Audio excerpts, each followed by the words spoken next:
స్వాగతం. ఈరోజు వని వంటిల్లో తోటకూర ఉల్లి పచ్చడి ఎలా తయారు చేసుకోవాలో చూద్దాం. 2 కట్టలు తోటకూర తీసుకుని బాగా వాష్ చేసేసుకుని ఇలా సన్నగా కట్ చేసి పెట్టుకోండి. 2 ఉల్లిపాయలు తీసుకుని ఇలా కట్ చేసి పెట్టుకోండి. నిమ్మకాయ అంతా చింతపండు తీసుకోండి.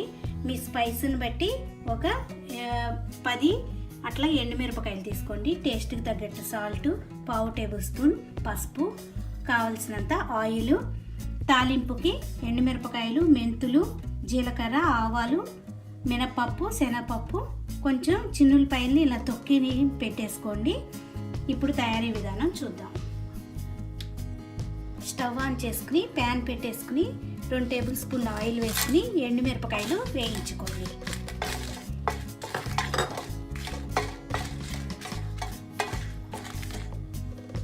మనకి ఎండుమిరపకాయలు వేగిపోయినాయి కదా, వీటిని తీసి మిక్సీ జార్లో వేసేసుకోండి. పక్కన పెట్టేసేసుకుని ఇప్పుడు అదే ఆయిల్లో మనం ఈ తోటకూర వేసేసి ఎర్రగా వేయించుకోవాలి.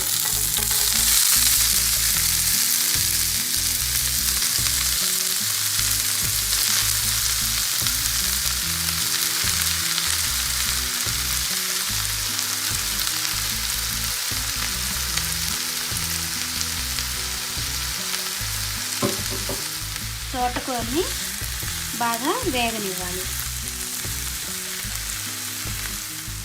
తోటకూర మనకి చక్కగా ఫ్రై అయిపోయింది కదా, ఇప్పుడు స్టవ్ ఆఫ్ చేసేసుకుని ఇది చల్లారాక మనం గ్రైండర్లో గ్రైండ్ చేసుకోవాలి.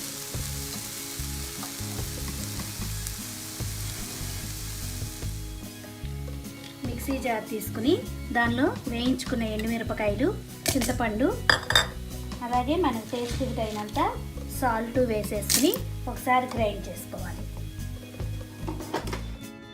ఇలానే ఎండుమిరపకాయలు గ్రైండ్ చేసుకున్నాక దీనిలో వేయించుకున్న తోటకూరను కూడా వేసుకుని ఒకసారి గ్రైండ్ చేసుకోవాలి. తోటకూరని ఇలా గ్రైండ్ చేసుకున్నాం కదా, ఇప్పుడు దీనిలో కొద్దిగా ఉల్లిపాయ వేసుకోండి, కొద్దిగానేమో తాలింపులు వేసుకోవాలి. ఇప్పుడు ఇది కూడా ఒక్కసారి గ్రైండ్ చేసుకుందాం. మనకి ఇప్పుడు ఈ పచ్చడి రెడీ అయిపోయింది. ఇప్పుడు దీనికి తాలింపు వేసుకుందాం. ఇప్పుడు ప్యాన్లో 4-5 స్పూన్ల ఆయిల్ వేసుకుని తాలింపు వేసేసుకోండి. ఎండుమిరపకాయలు వేసుకుని ఆయిల్ వేడయ్యాక తొక్కి పెట్టుకున్న చిన్నులపాయలు కొద్దిగా ఎక్కువ వేసుకుంటే ఈ పచ్చడి చాలా టేస్టీగా ఉంటుంది. అదేవిధంగా ఆవాలు, జీలకర్ర, మెంతులు, శనగపప్పు, మినపప్పు కూడా వేసేసుకుని వేగనివ్వాలి.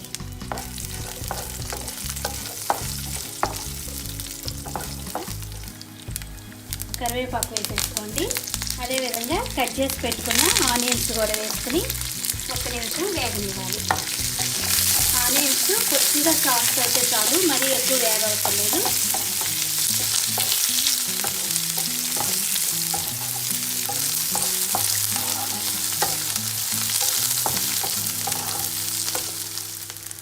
ఇప్పుడు మనకి ఈ ఆనియన్స్ చక్కగా వేగినాయి కదా, ఇప్పుడు రుబ్బి పెట్టుకున్న ఈ పచ్చడిని కూడా దీనిలో వేసేసుకుని ఈ తాలింపు అంతా దీనికి కలిసేలా కలుపుకోవాలి.